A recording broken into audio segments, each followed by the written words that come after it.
All right, everybody. What's up? Welcome to episode 21. 21, can you do something for me? This is episode 21 of the Weekly Gridiron. Sorry, I had to. I planned that out. As always, your hosts, Adam Dante? and Luke. And we're honored to have our special guest back with addition of one new guest today, Josh Knapp, Zach Nitchie, Nick Cooper, the newest guest. Thank you for joining us today. No problem. Always a pleasure to be back. Thank you for having us again. Anytime. Of course. And y'all got to get used to the Zoom format for these podcasts now. Dante, as you've told us, I guess you are going to Slippery Rock next year. I am. New transfer. College dropout. We will be doing these remotely. The podcast is not going to go away, for sure. We're going to keep this up, definitely. We'll have more special guests on, which is the good part, because we can do that this way. So, yeah. But for today, we're just going to recap kind of what we did last time. We talked about our mock draft. Well, the draft happened. So now we're going to recap the draft, kind of talk about our team's drafts, favorite picks, least favorite picks. And the schedule came out. We're going to talk about that too. So I figured maybe we should just start talking about our favorite teams, what we thought about our drafts. So does anybody want to go first? I mean, we got three Steelers fans in here. You guys will all give your opinions. If you're asking me, there's no more appropriate place to start than the number one pick. Okay. Yeah, you should go first. I agree. Me, Dante, and Nick, since there's a ton of us, we'll go last. Okay. All right. Sure, I'll start then. Well, I'm obviously very happy. We took Bryce Young first overall, franchise quarterback. I can't complain there, even though he may not be able to see over my kitchen counter. I think he's got a lot of talent, and I think he's going to show it off in the league, and I can't wait to see it. As far as our other picks, I love Jonathan Mingo at 39. I know there were some other receivers there I was thinking of, like Jalen Hyatt was on the board, Josh Downs was on the board, Marvin Mims, some other guys. But I like Mingo a lot. He has a lot of potential. I've heard A.J. Brown comparisons to him since they both went to Ole Miss. I could see that happening. I think they did a good job, though, getting a receiver or an offensive weapon for Young. I think that's the thing you had to do. Once you draft your quarterback, you got to get him somebody that he'll have forever, basically, while he's there. I mean, he's got Adam Thielen, DJ Chark. Thank you, Josh Knapp, by the way, for him. We got Terrace Marshall still, Laviska Shenault, even Shi Smith. But you got to get somebody that the quarterback can kind of establish a relationship with and, that kind of thing. Beyond that, we traded up to pick 80 with the Steelers for DJ Johnson, an Oregon linebacker. I wasn't too sure about that, but I mean, okay. And then I believe fourth round, we got Chandler Zavala from NC State. I love that pick.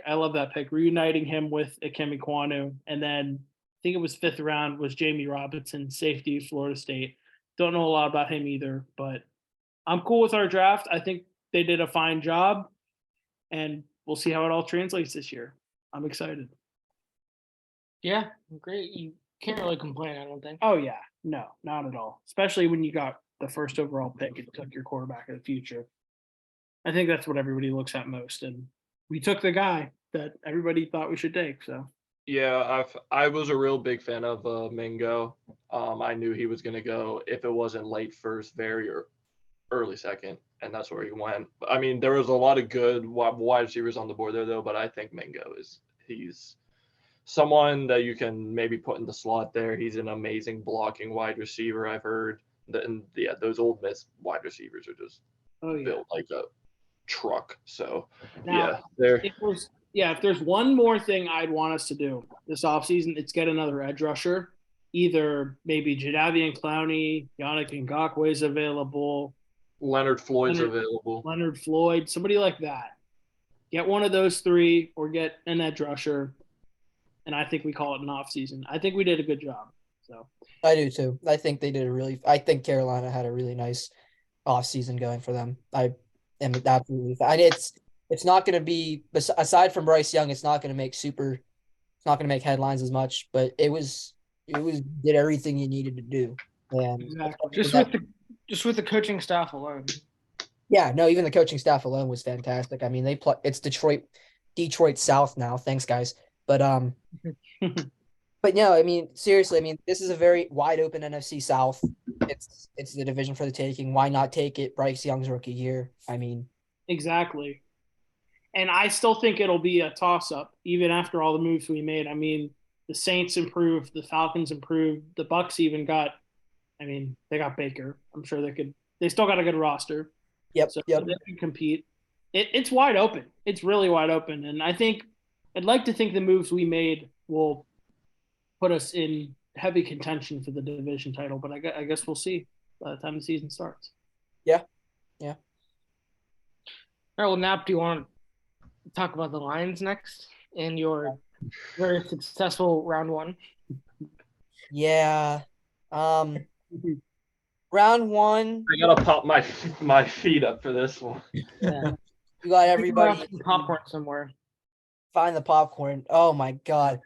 I told you guys in the group chat in March, like around spring, whenever we came back from spring break, I remember telling you guys, I am scared for this draft. And then you guys told me, oh, you have nothing to be scared about. Well, I didn't judging think so. upon last year, I mean, we had a point. Right. I mean, The Steeler fans were the ones that were scared.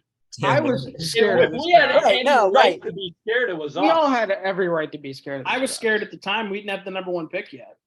right, no, for sure. But I was probably in the least position to be scared, yet I still had a bad feeling about how things were going to go. But then I kind of softened on it. And then I'm like, all right, everybody thinks, I'm starting to think with logic, and I'm thinking they wouldn't be that stupid and take a first round running back. They wouldn't take Bijan, right? Well, Wrong. so Well, draft they didn't take Bijan. They didn't take yeah, let me roll around to that. I mean, the first night rolls around and they trade down from 6. I'm already disappointed because I see Devon Witherspoon's off the board. I'm like, well, Jalen Carter. but Jalen Carter's on the board. And I'm like, great, we're gonna get Jalen Carter. And then I just see and then I'm at Nichi, I'm with you and I'm with Coop, and we're there, and I just see the ticker freeze, and I'm like, they traded down. Which I'm like, okay, they traded down to 12. That's fine. Surely they have somebody really good in mind. Christian Gonzalez is there, right? I mean, you think Oh, he was. take 8 rolls you around. know Brad Holmes and his Bijan Robinson's gone. I'm like, yes, we're not going to take a running back. And then the Lions are up. I'm like, all right, I hope it's not Will Levis. I hope it's. And then he says, and then he just says, and I'm like, I'm trying to think. I'm like, okay, who could it be? And then he finishes with Jahmyr Gibbs, and I'm like, just the feelings, the anger came out that night in many forms. I was just the first round running back, the value. I mean, I like Gibbs as a player. I think, honestly, unbiased, I think he could turn out to be better than Bijan. I do. However, not a bad However, take. He's already on fair the point. team. That's a fair point. However, at the same time, You wouldn't have taken Bijan anyway, so it doesn't matter. well, yeah, right. I would have, like, if it was Bijan at 12, I still would have been mad. But like, I would have, but apparently Jahmyr Gibbs was going to go within the next 6 picks anyway. So I mean, if supposedly he's just a weapon, he's not just a running back. They're looking at him like an Alvin Kamara, which again I'm not mad about. But like, you can get those guys in the 2nd, 3rd, 4th round. You're right. And I'm not. And If he was going to go in the next 6 picks, he wouldn't have been there, even if I that was wouldn't- smart yeah, right. or not. right. And Let that be somebody else's mistake then. exactly. That's kind of what I was thinking. I'm like, all right. So then I'm worried for 18 then. I'm like, okay, they're going to take Will Levis, or they're going to reach on a tight end here like they have like the past, 2009, Brandon Pettigrew, 2014, Eric Ebron, 2019, TJ Hawkins. I'm like, all right, we're looking for another first-round tight end. And like, all right, that's the worst-case scenario, right? No, they reach on Jack Campbell. It's like, what? It's like you ask what you're doing. You're thinking, what the heck are you guys doing? Again, another player I liked. I really like him as a player. The value. But again, apparently he was gonna go within the next 4, 6, 7, 8 picks, and it's kind of just like, all right, whatever. He would have been picked at the end of the first round for sure. I was hoping. I've been saying that the whole time. The Bills would have definitely picked him. I At the think end. Buffalo. They said the Giants and Jaguar. Maybe the Jaguars. Yeah. I knew the Giants. They said were Like, thinking. and Yeah. like, you say it's a reach though, but like, okay, the Gibbs one was kind of a reach, but the Campbell one, the more I think about it, the more it's not that bad of a pick. Right, Yeah. but the thing is too, you also had just signed Alex Anzalone for 3 more years. You also have Malcolm Rodriguez there. I just didn't see why. I mean, I get it. You wanted to add someone to solidify that group, but I just didn't understand the. But If I you could don't- have 3 decent linebackers on your defense, right, I mean, you could have just Good. taken a guy like Drew Sanders in the second round. And I would have been okay with it. Like the value is a big thing for me personally, and I just think round 1 kind of just was a disappointment in that regard. I've been kind of just like rambling about round 1, but round 1, I mean, there's a story to it. I mean, Well, hey, But- that round 2 value.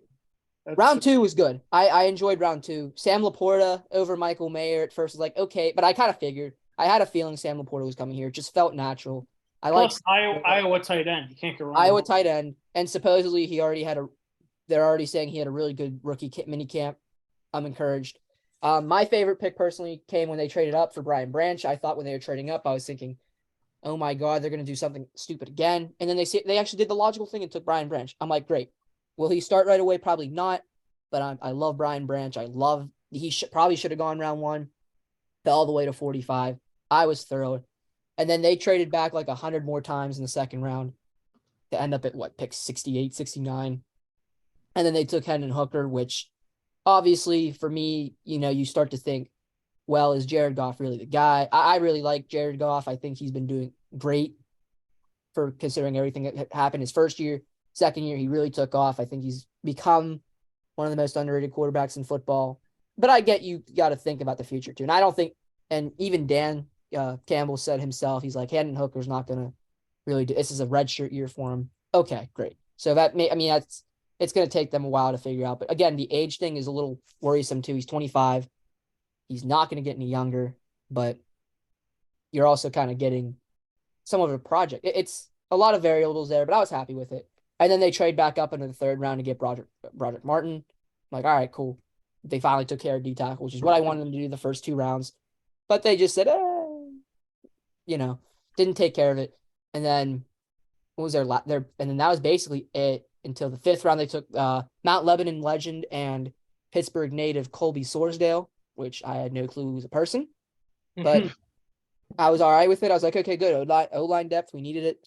And then round 7, they take Antoine Green out of North Carolina. I'm like, I don't really know much about him, but another depth piece. I mean, you lost Cephas to the indefinite suspension. They cut him. Stanley Berryhill to his 6-game suspension. They cut him. I mean, he wasn't going to make the roster anyway. I mean, the depth was kind of starting to thin out a little bit. J-Mo's out for 6 games.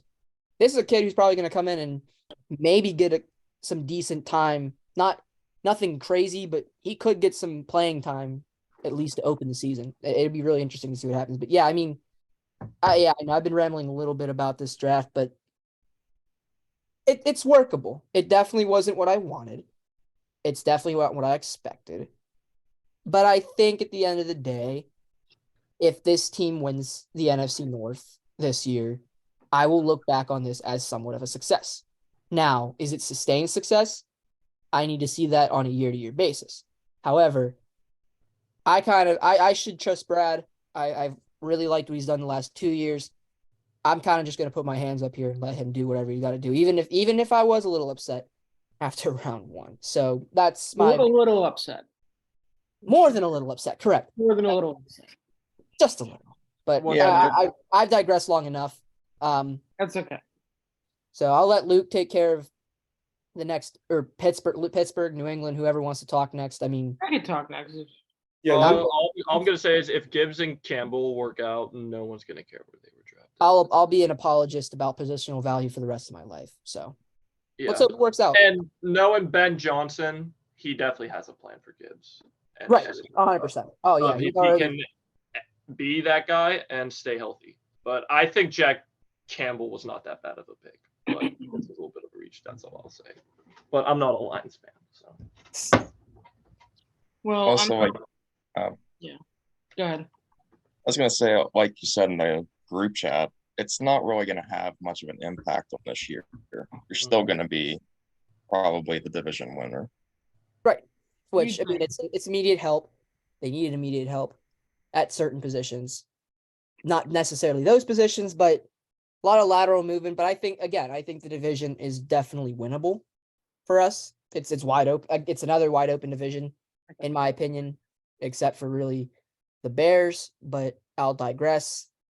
I was Otherwise, gonna say, speaking of running backs, one more thing before Luke goes. I might have missed this completely, but you guys did trade a running back after you got Jahmyr Gibbs. that is true. That is true. I knew Yeah, Swift was on his way really. out.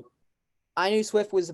I mean, he's someone that's just the injuries piled on, and when he was trying to play injured, the production just was not there.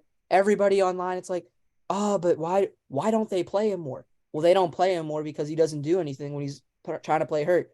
I mean, even I've said it to you guys too in private. I've said Deuce Staley around the Hard Knocks, he wants him to try and play through these injuries at a more productive level. He just couldn't, and that's just and that's just not the style of Dan Campbell and those guys. And I remember Adam, even when we were talking about a possible Swift trade, you said to the Panthers, but guess who's now in Carolina? Deuce Staley. I didn't I'm like, think about that. I knew. I'm like right away. I'm like Carolina's out of that. Now Philadelphia has him.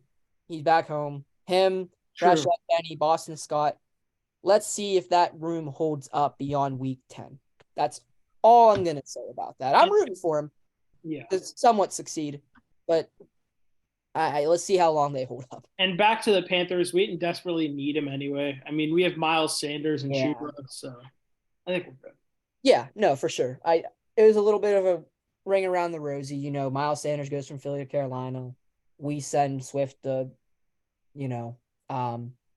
Philly, and then what did Carolina really get? I guess Carolina just stole all our guys.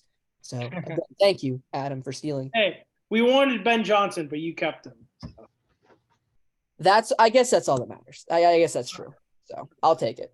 All right, Luke, floor is yours. Yeah, so I want to start off by thanking all the Steelers fans in here for what has been confirmed to be a move that Bill Belichick made just to screw over the Jets. I figure over the Jets. Well, I figure over the Jets right here.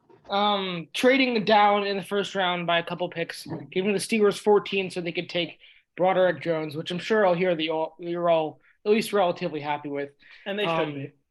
Yeah. Who is supposedly at least who was on the Jets' radar. Definitely somebody they were interested in. And then they ended up taking, I don't even remember who did the Jets end Will up? McDonald.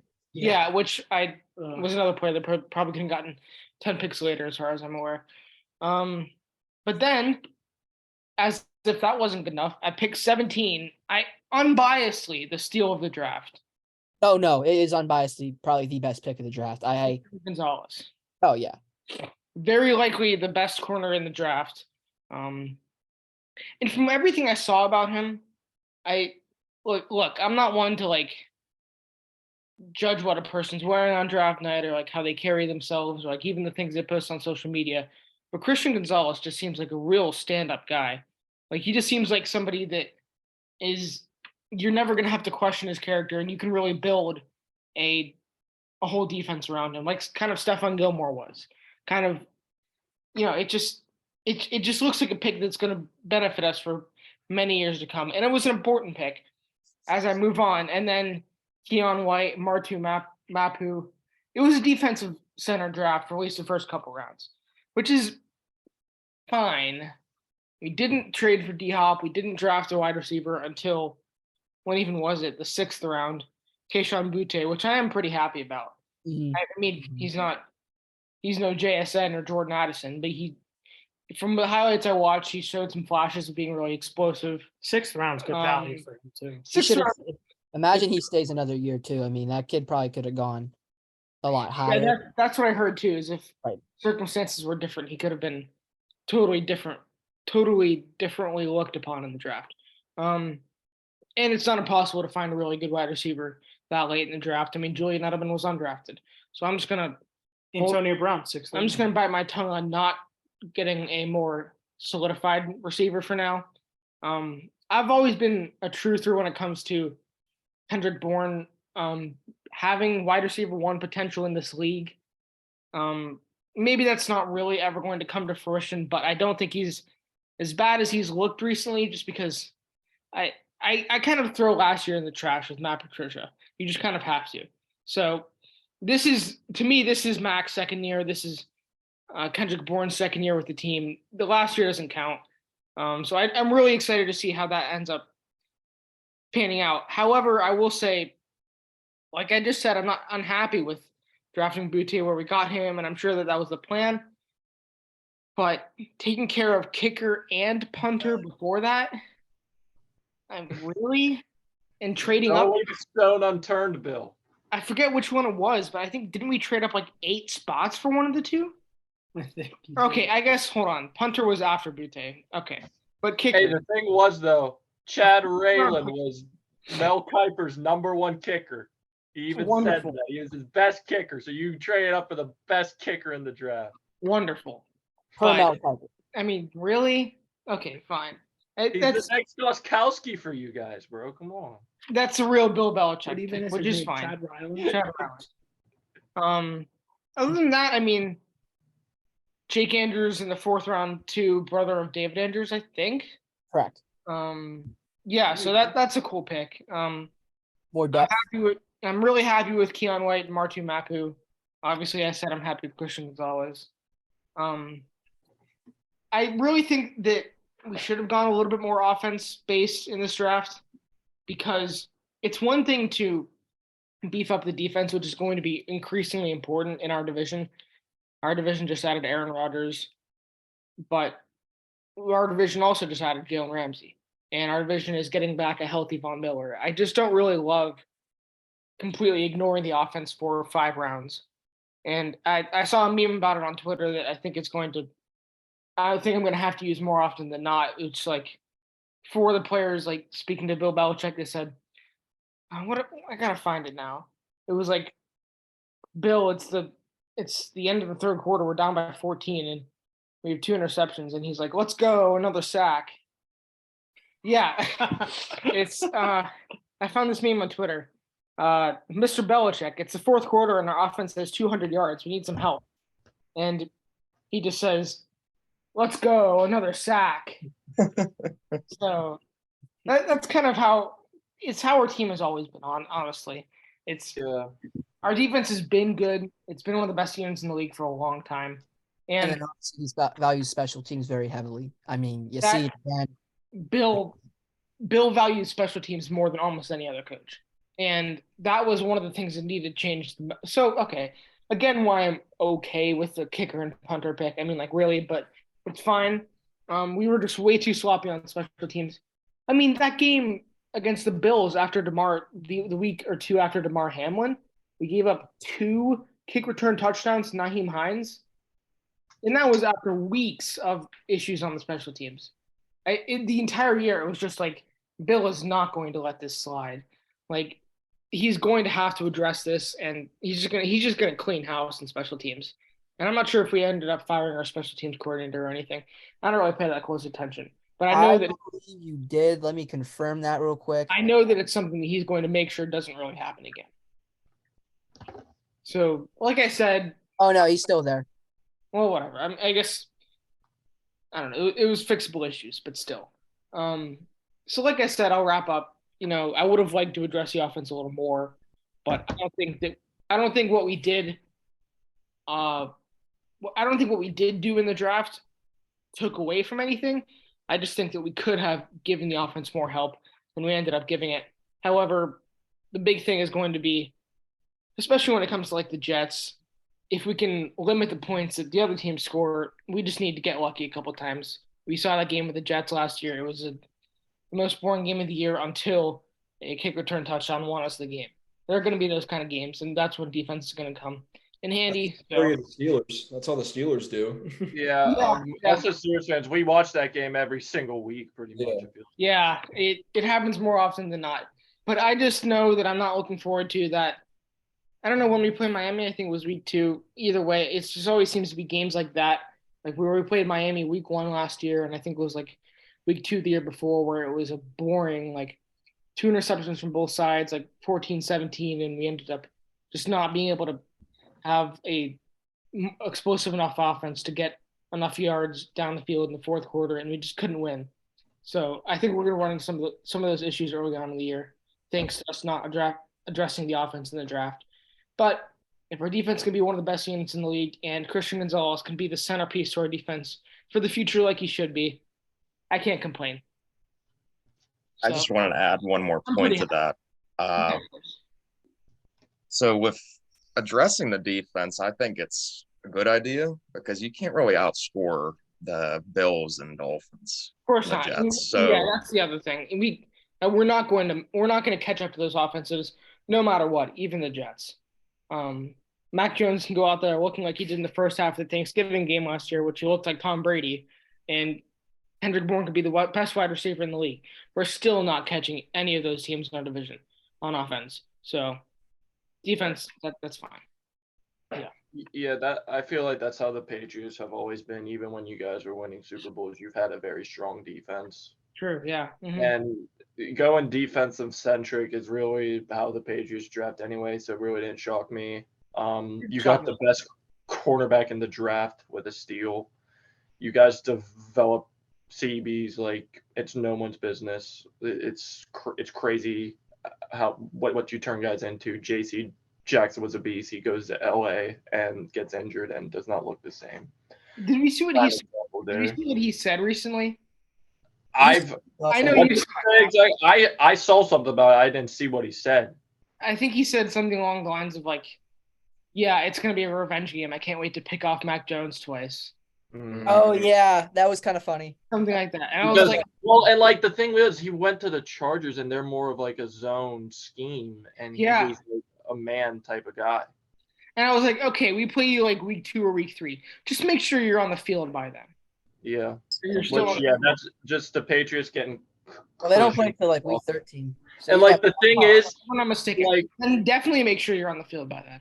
Like the thing is, I think of the Patriots and Sears trade like this. If we would have drafted Christian Gonzalez, he wouldn't have turned into crap because of how we are with CBs. But he goes to you and he'll be great. So we get for Roderick Jones, that's a good trade-off. Each team wins. That's how I feel. I'm pretty happy about this draft. I'll leave it at that. As you should be. I think they did a really good job. I think they won. They're a big winner of this draft. Definitely a top 5 draft in my opinion. So hats off to Bill. Definitely exceeded my expectations because you never know what you're going to get with that dude. You really don't. I think I retweeted something the night before. It was like some Patriots personality tweeted something like, listen, I like the guys that I like. I've watched some film, but at the end of the day, nobody has a clue what Bill Belichick is going to do. So I'm not going to get my hopes up for a single guy, and I'm just going to embrace whoever we do end up getting. And that's really how you have to approach it.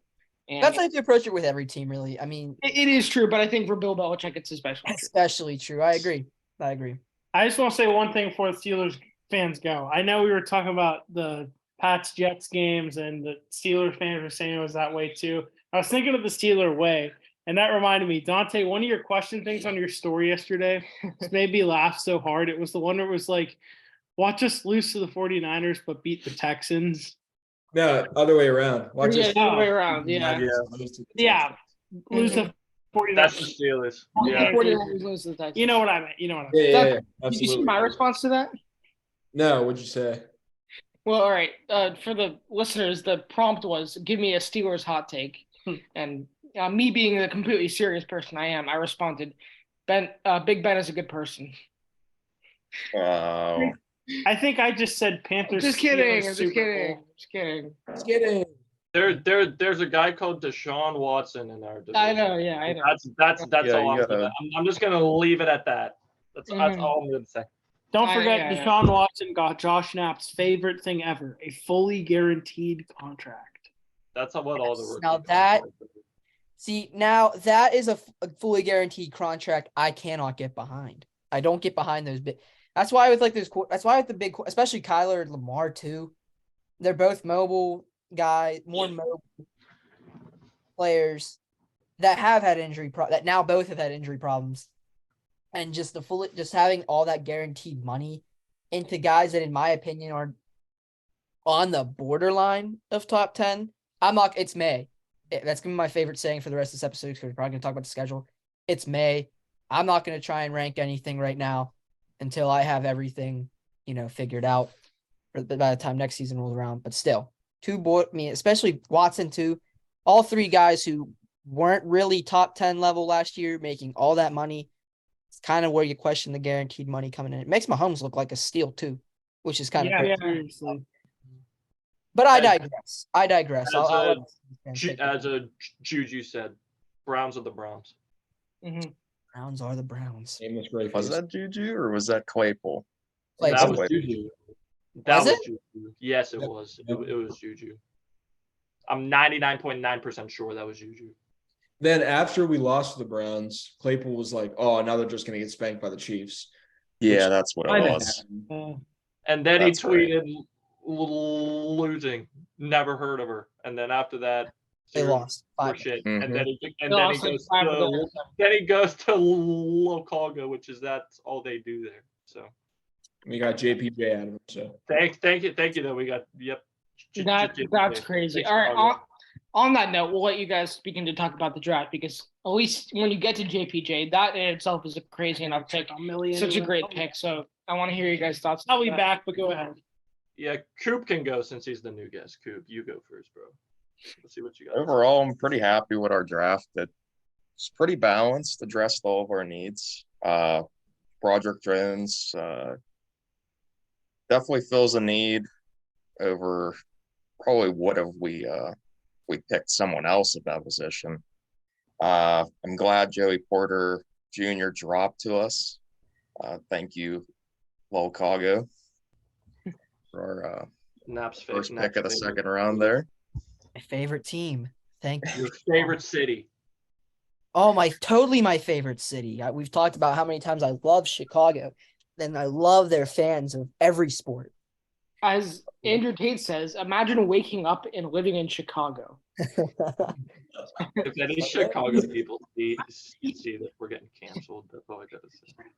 Nah, Chicago's just gonna wage a war on us. The facts. Oh well. Civil War, the rest of the United States versus Chicago. I'm taking Chicago on that.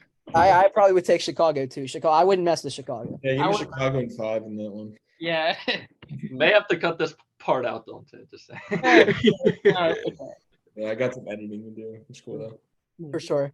Okay, Coop, keep going, bro. We got lost in the Chicago. Yeah. Yeah, no, it's all right. It's not like we're talking about like guns or anything. We're not John Morant, so it's okay. Right.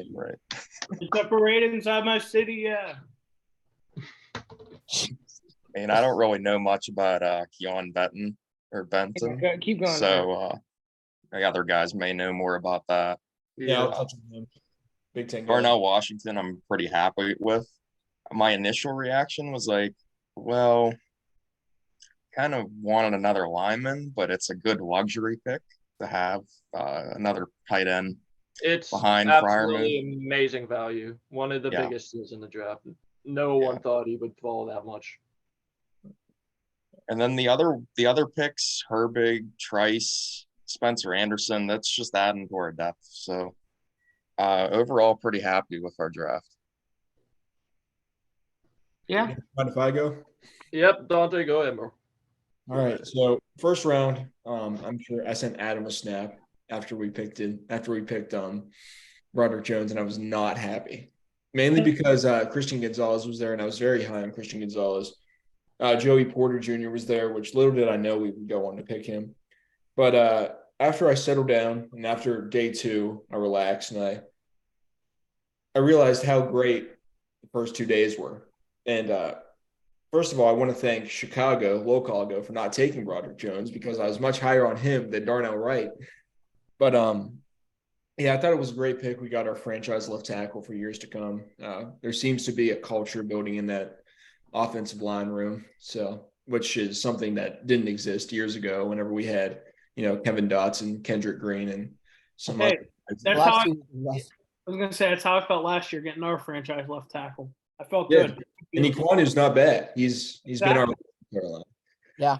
And the thing is, that thing that's so scary about Aquanu is he's still developing and he still looks awesome out there. That's the Yeah, thing. like- he hasn't even scratched the surface of what he could be right now. Like if how he's playing right now is his floor, you guys have franchise guy in your hands. You have a 10+ year starter, 100%. Absolutely. Then later in the first round, I was texting the group at our group chat on Snap, and I was like, JPJ may fall. Did I think he would fall to 32? Absolutely not. Whenever we got Broderick Jones, I was thinking, okay, maybe we could get a guy like Brian Branch, who ended up at the Lions. I was like, okay, that wouldn't be bad. If I'm not mistaken, did he play more safety in college, or was he more a corner? He was You'd have to corner. ask him that He's a question. corner? Okay. Yeah. JPJ, right? Yeah. No. Branch. Brian Branch. Oh, Branch was like a nickel. Yeah. Kind of package. Yeah. But So you leading gotta up, play both, but a yeah, little more. yeah, leading up to round 2, I was nervous about the Giants, picking JPJ, because going into the draft, JPJ was the guy I wanted all along. But they ended up taking Deonte Banks, which isn't bad, but I'm like, I'll take it. I'm like, that's fine. Then night 2 comes along, and I'm like, okay, it's pretty much set in stone that we're going to get Joey Porter Jr. If we don't, I don't know if I'm watching the Steelers at all this year. But we ended up taking them, which I was very happy with. Great value. I think that's one of the that's a very big steal in terms of the drafts. Everybody had a first round grade on that guy, so I was pretty happy about that. And then Keanu Benton at what was it, like 49? 49. I thought he's a great defensive interior guy. He played really well against Penn State, which everybody here knows I'm a Penn State guy, so he gave us some problems, especially in the backfield. So then Darnell Washington, I thought there was no chance we were going to get that guy. But if you look at the tandem with him and Freiermuth, that tight end tandem is going to be dangerous. And then I didn't mind Herbig. And the one late round pick that I'm very happy with is Trice from Purdue. Mm-hmm. That guy, getting him in the 7th round is just unfair. Criminal. Yeah. Fantastic value.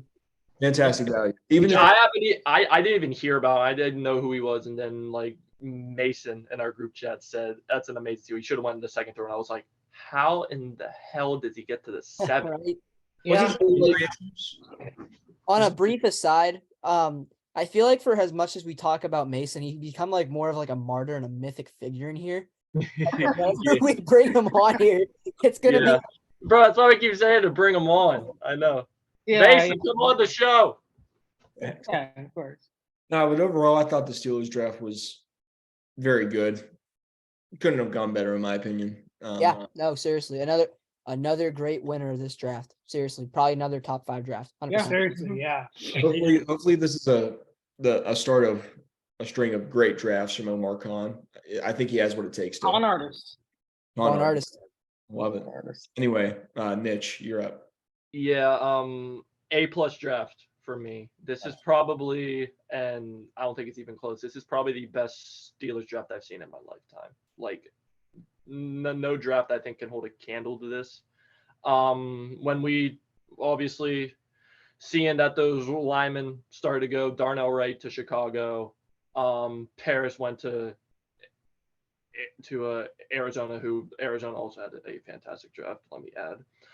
But seeing that, I was like, okay, the Steelers, are they just going to stay put here? Corner, is it going to be JPJ, or do they want to tackle and trade up? And we know they trade up, hop above the Jets. You take Broderick Jones, who, if he can really come into his own, this is like a Trent Williams type of guy, super athletic.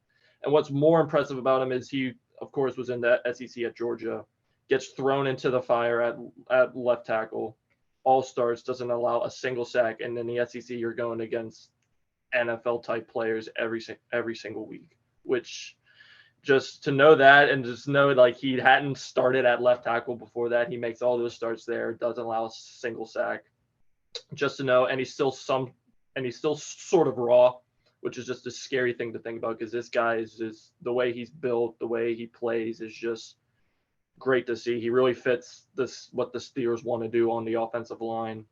Najee Harris has to be one of the biggest winners of this offseason, just to know that he can finally run behind an offensive line that should be competent, should be decent enough to open holes for him. And Jalen Warren, I think, is fantastic.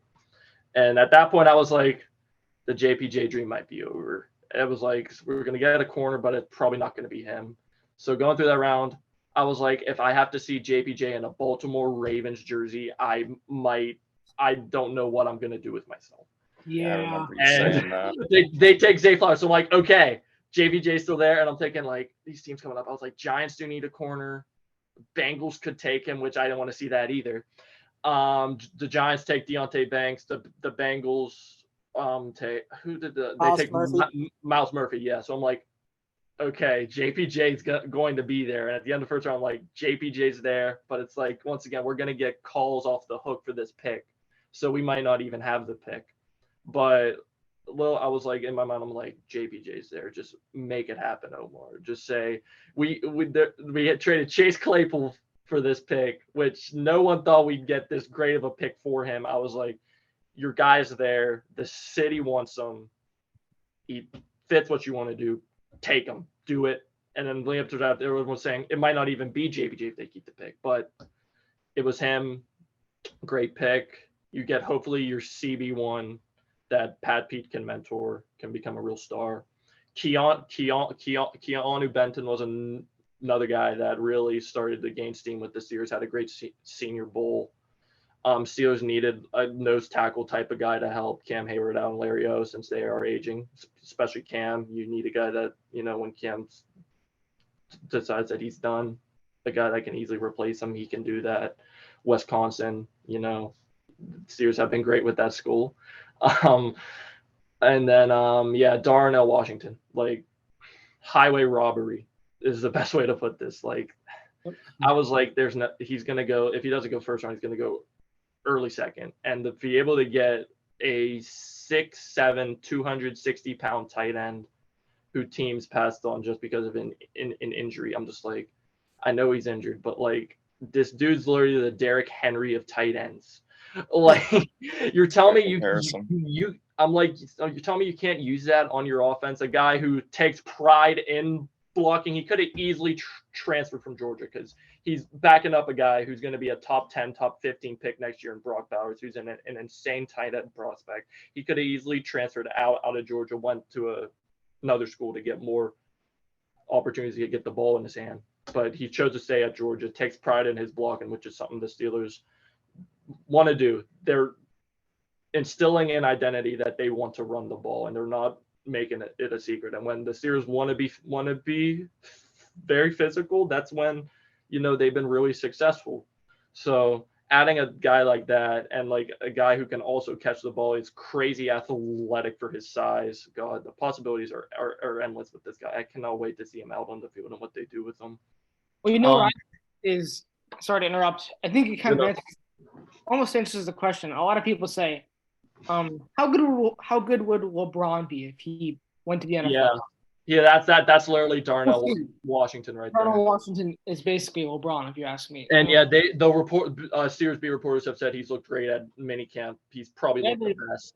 The injury doesn't seem to be slowing him down, and he's also in a great city for sports medicine, like one of the best for medical. If there's a problem with him, I'm sure they'll find what's wrong and the way to treat it, and for him to play with it or whatever, how it'll heal. But just an absolute home run pick. That's probably my favorite pick of the draft, just because of the insane value. Herbig is a good pick, but it's a mystery on how he'll be used. I feel like he's better as an edge type of guy. That's where his best film I saw of him was at. But they said that they're going to play him all over the place. They'll play him outside. They'll play him inside. So once again, a Wisconsin guy. Watt, I think, has a good rapport with him. He was at his pro day showing him some passing moves and stuff, so I bet he loved the pick. And Corey Trice, just another amazing value pick. A guy that, is probably going to start on special teams, I feel. But if he starts to do really good, show also in the preseason too, if he shows some good things, I think he can definitely get a lot of playing time, because this is a guy that was like a second, third round guy that shouldn't have even sniffed the 7th round. So I'm excited to see what he brings to the table. But yeah, it was an awesome offseason for the Steelers. They're making changes all over the place, seeing what we did bad in last season, and we're we are building. So I'm very excited for this team. I'm going to interrupt real quick with a little aside. I was going to interrupt before we talk about Herbig, but not to make this about me real quick, but I really did want Darnell Washington. I really love Darnell. He would have fit Dan Campbell so perfectly. He would have been a 6-0 lineman. He could have caught the rock, a great red zone threat. But I was happy he went to Pittsburgh too. Yep, get in there. There it is. I did. I'm going to listen. I have to make it about me once in a while. But no, seriously, I was ecstatic about Darnell Washington. I think he is. I mean, he's a home run. It's going to take a while for these Georgia guys to develop. I mean, they're not always instantaneously productive. So there has to be a little bit of patience there. And especially because you have Pat Freiermuth there at tight end. I mean, obviously he's not going to start right away. He may not start at all. But to have both of those guys there, it's going to be fun. It's going to be really fun. And I do really think the Steelers did make some upgrades this offseason. I think the big question mark now is just, will Matt Canada be able to cook with what he has been given? That's the only complaint I have about this whole offseason. Everything else has been great. It's just, how is the offense going to look? Kenny, even though I feel like he has to say it, he says he trusts Matt Canada, obviously, because he was at Pitt when they recruited him to Pitt. And, I don't buy it. It's just, this season's just all going to ride on how he calls this offense, because I feel like all the other things are going to fall in place, and just we'll be fine there. It's just going to be how this offense is called, and if this team can score enough points to win games. Matt Canada, if you're listening, the ball is in your court now. Mm-hmm. Yeah. I mean, I feel that perfectly transitions to talking about the schedule a little bit. Well, there you go. Can I interrupt you real quick? Because I have some breaking college football news. What is it? Dylan Raiola, the number 1 QB of 2024, who was originally an Ohio State commit, backed off. Son of Dominic Raiola, former Lions center. Again, not to make it about me. Go ahead. I have no clue who that person is. I'm sorry. He's going to Georgia. Very interesting. Georgia got a number 1 QB. Over USC and Nebraska. Those were his top 3. I didn't even know who this guy was, but I was probably going to. This guy's probably going to USC, but no, Georgia. Wow, Yes. Good for Georgia. They finally get a good QB for once. Listen, they did get a good QB a couple years ago. They got Justin Fields. They just let his ass walk. Exactly. At Ohio State, which I Penn mean, State. Adam's not to complain about. But Justin Fields too, and he was like, nah. Who's gonna be the QB this year for Georgia? Carson Beck or Brock Vandegrift, I believe. Stetson Bennett, he's coming back. Yeah, 7th year. 7th season. He drew Timmy of college football. Also, an NFL news update before we get into our schedule reactions. The Pro Football Writers Hallis Award winner, given to the player that overcomes the most diversity, has been awarded to, no shock, Damar Hamlin. You mean adversity? Did I say diversity? I mean adversity. Also, Quan Alexander visiting the Steelers tonight. Omar, Yes. don't sleep. There you go. I meant Sure. adversity, obviously, Yeah, for yeah, those yeah. listening. Yeah, we knew it. Diversity. Oh, we know what you meant. If he was fighting diversity, that'd be a bad thing. Yeah, that's why. Thank you for correcting me. I read the We're tweet. gonna have to cut this part out now. I Yeah. apologize about that. no. Y'all know what I mean. I know what you mean. Monday's got a lot of Yeah, editing to do. It's not like the Oakland Athletics announcer who really. Oh, man. Okay, well, We'll talk no, about it's that. all good. This part's getting cut out. Yeah. This part. Okay, well. Anyway, It's really hard. Damar Hamlin won the Hallis Award. So, Good Okay. for him. Good for him. All right, schedule time. Yeah, there's a lot of good games this year. Carolina's got 2 primetime games. I wish it was 3, but I'll take 2. Week 2 against the Saints on Monday night. First Monday night game since 2018. And fun fact, that game was against the Saints. So, playing the Saints again. And week 10 the game Nap will be the biggest Panthers fan ever for is when we play at Chicago, the rematch against DJ Moore on Thursday night, which I'm excited for as well. Hold up. You guys haven't had a Monday night game since 2018. That's correct. Monday night? Wow. Monday night. How is I don't that know. possible? And they haven't had a Sunday night game since 2016. Yeah, it's NFL just kidding hates me? Carolina. a lot of fans are complaining about that we should get a Sunday night game, but I'm like, trust The the Browns process. have had a primetime game sooner than y'all. Yeah, I'm like, trust the process. We just got our first Monday night game in how many years? The Sunday night game will come.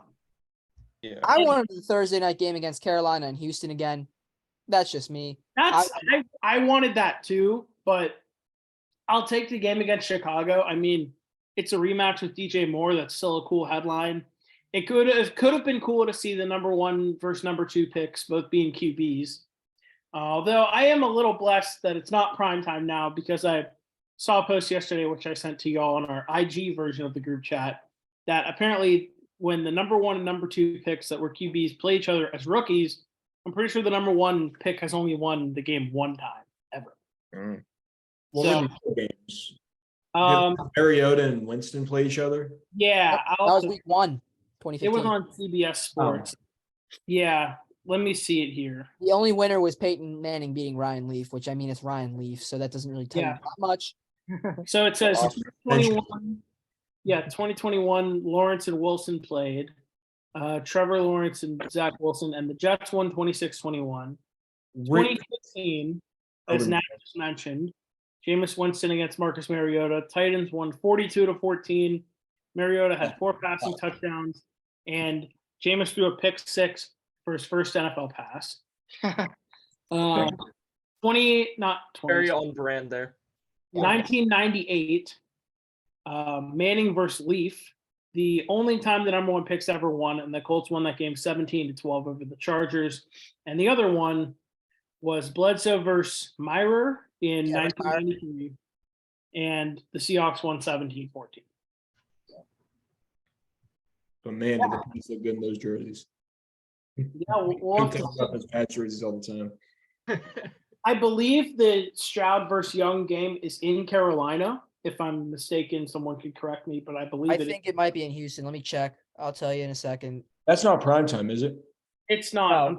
Should be. Like we said, I really want it to be prime time. I think We'll it's, see. I think it's later in the season, so it could get flexed potentially. We'll figure it. I don't know what like the criteria is for that for games getting well, flexed. they talk. Well, I've seen on TikTok and stuff. They have like you have multiple computers going through stuff, and you have like different rules and constraints. Sorry, my data science nerd is coming out in me, but there's a lot of different things that. Yes, I did see that, Dante. Yes, I love that. But there's you got to put a lot of input, output, and you kind of just have to keep going through it, and then you kind of just vet through the process.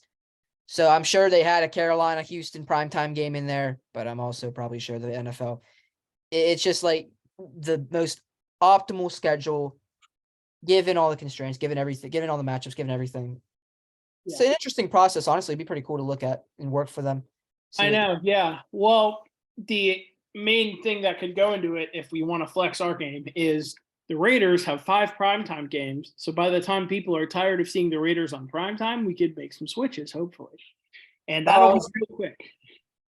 To add on to your Carolina, I was wrong. The game is in Carolina. Houston at Carolina, week 8, Sunday, October 29th, 1 p.m. on Fox. Sounds good. I had to look that up. Yeah. Probably going to be standings dictating whether it gets flexed or not. Probably not. They don't flex games like that too early. No, they don't. I would expect it to be staying there, but it's more like 16, 17, 18 they get flexed on. If I had to guess, it won't get flexed. Anything beyond 10 usually is kind of when the flexing starts, but you never know. Yeah. I guess any games getting maybe they'll flex the no, I can't see. Yeah, it's too soon to really. Probably not. That's okay. So yeah. Hey, whether it's my computer or it's on my TV, I'll be watching it. So that also may be a game I end up watching that day. Oh, never mind. Steelers are playing the Jags that day. Speaking of the Steelers schedule and the Lions schedule, while we're on it, this is really interesting this year because I looked through every single game in the schedule between both teams. There's like maybe 2 or 3 weeks where I have to spend time watching both games at the same time. Last year, it was like 14 weeks I did that. But this year it's nice because both teams are kind of on different wavelengths. I don't know, it's just pretty cool to see that everybody, it's kind of more spaced out for me. So Good. Lions are a lot closer to a division title possibility this year. And that's not saying the Steelers won't be a good team. The Steelers are just a much harder division than the Lions. Oh yeah, it's a crapshoot. I mean, Bengals are probably going to win that division. Again, it's May. I shouldn't be making things in absolutes, but the Ravens are going to be good. And the Browns even had a really nice season too. I think the Ravens get overhyped every year. They have a great defense, but like I'm a big fan of the Ravens defense, like all over the field. I love Marlon Humphrey. He's one of my favorite corners in the league. I like Patrick Queen. I think he's underrated. But like it's all about the offense. And I think the offense pretty much always disappoints. That's just me. And maybe that's focused around. I think part of the reason too, I think especially the last 2 years, Lamar goes down week 12, week 13, does not play another game the rest of the season. That's kind of just tanks the value. And also Greg Roman, now former offensive coordinator, was not exactly at his best the last 2 years, which is why they fired him. They now have Todd Monken. Yeah, Todd Monken from Georgia is now in there. So it'll be really interesting to see what they kind of do schematically for Lamar. They added another weapon. They added Zay Flowers. I feel like the make or break with them on offense is how that passing offense is going to go, because they finally made a commitment to getting Lamar weapons with Odell and Zay Flowers. Oh yeah. And it's just gonna, and also with Monken, I mean, I think he's had NFL experience, but he hasn't been in the NFL for a while. Obviously, he's been in the college game with Georgia, so that's gonna be another thing you got to consider. He hasn't called an NFL type offense game in a while, so there's probably going to be some getting used to them there. They might have a little growing pains with their offense maybe at the beginning. So yeah, but they're still a good team, a team you're going to have to compete with. It's going to be a very physical, close game when the Steelers play them. But I say we split the series with them. Same here. Yeah. I think we always seem to find a way. Yeah. It's either we beat them. Yeah, I think we beat them at our place, but they beat us at their place. I feel Which team are we talking about? Ravens? Ravens. Steelers, yeah. Yeah, the Steelers always seem to win in Baltimore, but I remember last year Baltimore won in Pittsburgh. I mean, the matchups are always close, so we'll see. Yeah, it's always very low scoring, physical game. Who wants it more? I could see us going 1-1 against Cincinnati and Baltimore, but then sweeping Cleveland. That's just me though. Or just splitting Cleveland too. I mean, it's a tough division. Looking at the Steelers' schedule, well, first and foremost, they finally start a season at home, and it's a very big game. 49ers, who knows who's going to be the QB for them at that time? Is Brock Purdy going to be back? I'm just saying, my bad. I'm just saying, past couple years, I mean, we went to, Buffalo beat the Bills last year. Yeah. Most fraudulent win of all time, but we beat the Bengals. Yeah, and it's going to be a great test for the Steelers to go up against a good defense. See what we're made of. We get a really early test with this team just to see what they're made of that game. And then also the next week they're at home against the Browns. So the Steelers started the year 2 straight weeks at home. My complaints, I feel like they really got shanked with the Thursday night games. They got 2 of them, but they are at home. But teams usually don't have 2 Thursday night games, I feel. This is the first year they're doing that. Oh, the first year they're doing that? Okay. Teams could have more than one.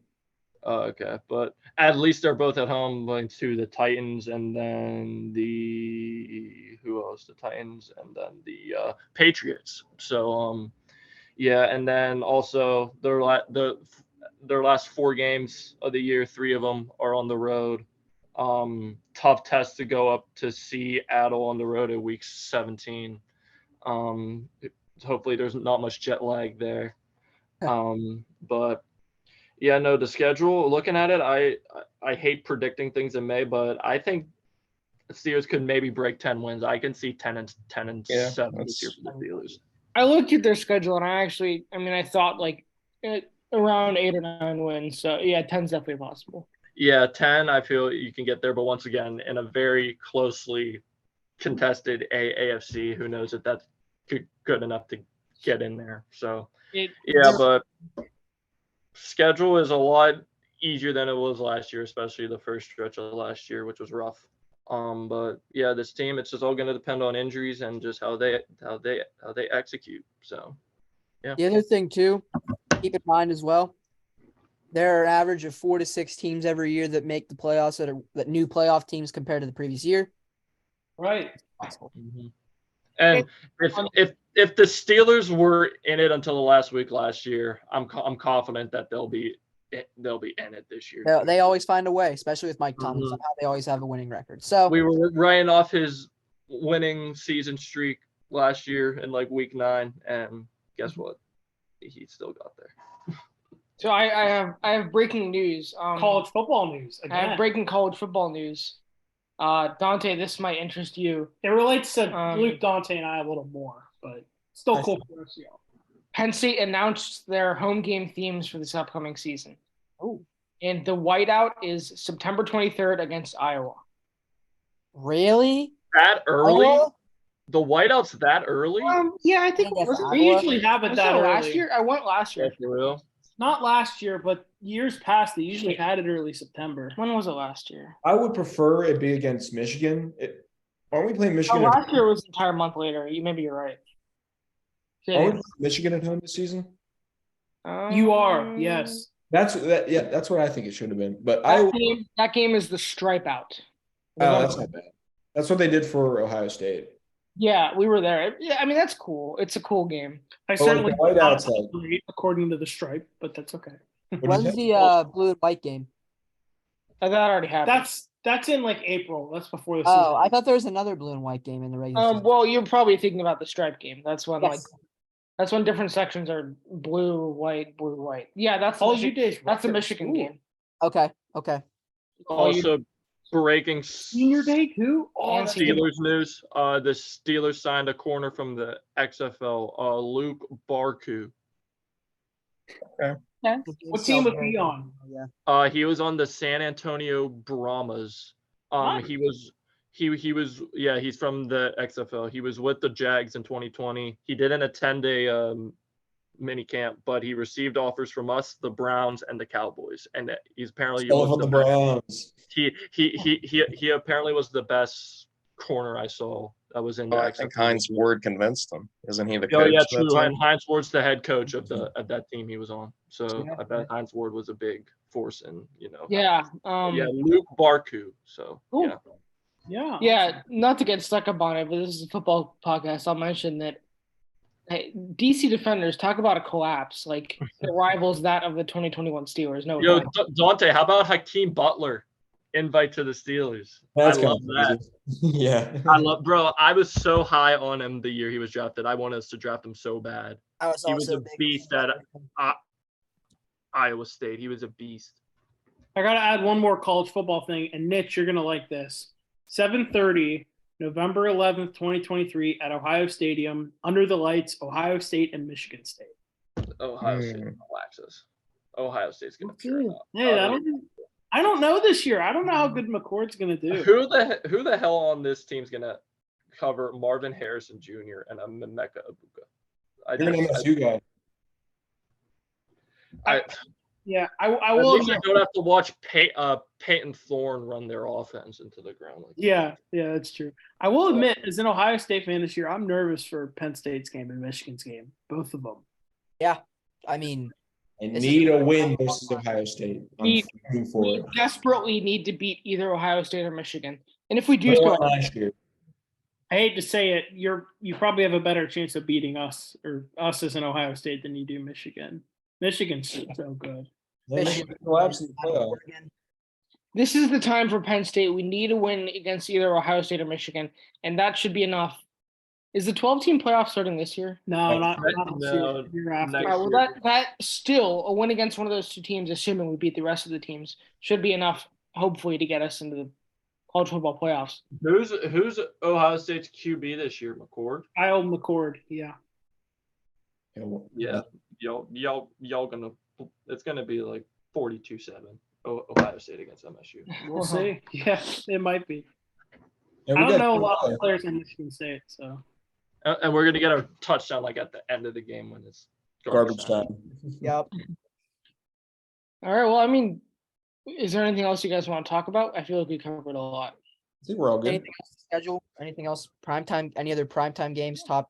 I'm excited for the Super Bowl rematch, Chiefs and Eagles. Yeah. That'll be good. We could talk about remaining free agents. There's Oh, yeah. there. Yes. I did see today that Saquon rejected the Giants deal. I think it was Yeah, that was 14 million. dumb. 3 years, 12.5 a year plus incentives to get it to 14 a Hey. year. Speaking I of felt like he did a Lamar Jackson there. He should have took that one when he had the chance. But Well, I mean, I was- Lamar I still was got gonna his say, toe. So speaking of NFL free agency, the Cardinals just signed. Yes. Some big free agent moves going down there. The Cardinals have signed, according to Ari Merov, the Cardinals have signed veteran punter Matt Hack, and they oh my released god, kicker Elliott Earth shatter. Cobb. Matt So Hack, 41-year-old Andy Lee, who's currently a free agent, has been the Cardinals punter for the last 6 years. Looks like Arizona's new regime is headed in a different direction. Yeah, I guess it's about time. Pitt legend Andy Lee. Yes. Pitt legend Andy Lee, yes sir. I didn't even know he went to Pitt. Long ass time. Yeah, he did. He was like the best punter in the country when he was at Pitt. Oh yeah. Jeez. Mhm. All right. Any more thoughts from the boys? speaking of Before we wrap it up? punters, Hopefully, Quan Alexander is a Steeler by tomorrow. Yeah. it may be better not to talk about it, but Matt Ariza, maybe he'll actually end up. Yeah. Do you think someone will sign him? Probably not. But You don't know. Someone's going to sign him, I feel. crazy situation. That guy just makes me mad. Just his face pisses me off. I guess you can't argue with that. Yeah, I very guess it's- a very punchable face. True. We'll see So, if he finally gets Lev, signed. Lev Bell wants to box Vontez Perfect. I saw that. Oh no. Taken. He was on a podcast the other day, and he said there was football fans are gonna know who I'm talking about, but there was this guy who injured my ankle one game, and I want to get in the ring with him, and then everyone knew it was Vontez. And then Pac-Man Jones just tweeted today that he texted with Perfect, and Perfect don't want to box him. He wants to like UFC him. He wants to wrestle him in the octagon. Which Hey. Lev Bell said, no, I ain't getting in the octagon. You need to come in the square circle, or I ain't doing it. Yeah. I was gonna say if Jake Paul and Nate Diaz need an opener, there you go. I would watch that. Sure, why not? Can Jake Paul just fight KSI already? I I'm don't saying. think so because KSI won with an elbow his last fight. Jake's not going to honor that. You yeah, saw- yeah, because he's scared of him probably. So Well, maybe, yeah, but His recent fight, elbow. yeah, he knocked the guy out with an elbow. Jake Paul wants to keep fighting for MMA guys. Yeah. that are either doing it right now. He or- needs or to fight Tommy Fury again. To be real. I don't really. KSI is probably gonna fight Fury. Let him fight Tyson Fury. See what happens later. Tyson Fury would like eat them for lunch. All right, we're kind of getting off of football. Yeah, it's gonna Here be we are. hell of Dante, you have a video ton edit. of editing you got to do, bro. It's all right. I mean, we can just leave it with no Let's cuts. upload it raw cut. Why not? Yeah, we can just leave it with no cuts. With that being said, though, I will make mention that am I wrong, or do the Patriots also have 5 primetime games? Because I'm pretty sure we have at least. You You have play 4. us, you play us Thursday night. I know. I know we have at least one international game, and that counts. For Miami Sunday. I saw this actually this morning on Instagram. Miami week 2 Sunday night. Pittsburgh week 14-13 Thursday night. Kansas City week like 14-15 Monday night. And then Denver like week 16 Sunday or Monday, Saturday, something like that. So you have Miami, Pittsburgh, Kansas City, Denver. Those Yeah. are your Hopefully, we can at least beat Denver. yeah, but really. I'll want to predict like records and things. In May. No, too soon. I That's agree what with we you. have next season for. Yeah. Mhm. We need to let more happen before we predict. For sure. And then Detroit, obviously, before we hang. I have to make this about me. So like, let's see. Detroit has one, not counting Thanksgiving. We have what 2 Thursday night. Yeah, you have the Kansas City game, the opener. It's gonna be a fun one. great litmus test for us. You got Green Bay on Thursday night, week 4. You have you have Vegas on Monday night, which is a weird one, but that'll be fun. That'll be at Ford Field. Everybody's gonna be rocking for that one. Get in there and make it about you. Exactly. And then apparently we have the Saturday night game, Dallas, which is considered Monday Night Football as well, which is a week 17 matchup as well. That'll be fun. And then Thanksgiving against Green Bay.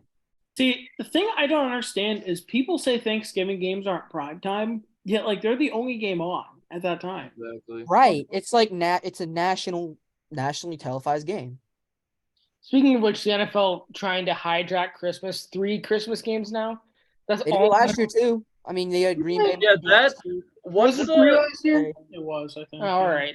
Ravens and 49ers on Christmas, wasn't that? Yeah. Oh, So That was a shocking one.